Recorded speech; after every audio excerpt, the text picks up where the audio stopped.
That caramel iced coffee from Dunkin' Donuts is something to behold. Anyway, thank you for tuning back in. Carlos back again. I just was sitting here thinking, I was like, man, I just want to just reminisce. I remember, coming up as a child, a lot of us, I know some of you probably have a similar story as mine.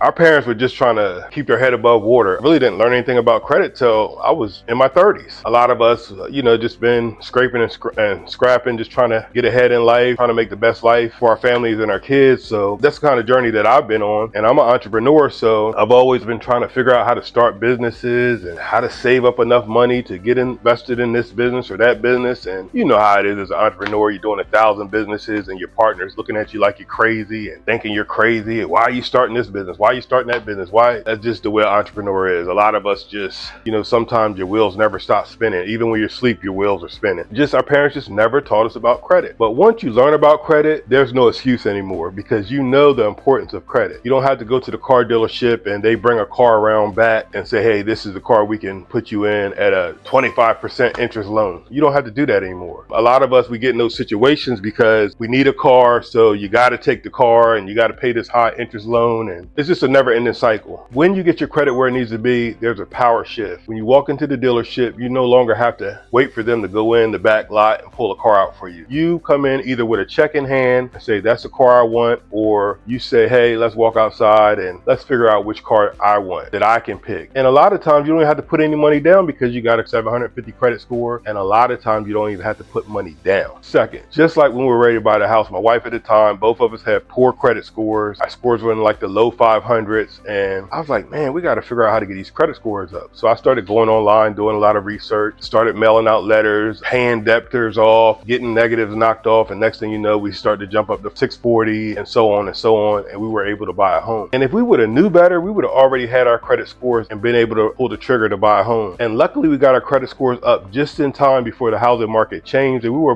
able to buy a house in 2020 before the prices started to skyrocket. Now, the same house is $80,000 to $100,000 more in price. The market has definitely changed. Like, we bought that house just in time before the market changed. So those are two examples of why we got to make sure our scores are on point, because we don't want to be paying high interest for no apparent reason. We want to have the lowest interest rates. We could save money. Like, for example, a person with a 640 credit score and a person with a 750 credit score can go in and buy the same exact house. And the person with a 640 credit score, their mortgage payment might be $1,300 a month. The person with a 750 credit score, mortgage payment might be $1,100 a month, all because they have better credit history. So we got to make sure we're taking care of our credit. So keep those balances low. Definitely pay your payments on time. Don't never have a late payment because it'll crush your credit score. Always keep your credit score on point. That way, when you need to get money, you need to get a loan, you need to go out and get financing, you can just get it. You don't have to go and get your credit repaired, and now you're in a panic because you're struggling because you're trying to get approved for a mortgage, and you got to get these late payments off and you got to get these negatives off. So why not just be in position, be prepared, always be ready to strike when the iron is hot. All right, guys, got more tips to come, so make sure you get out there and knock that credit out.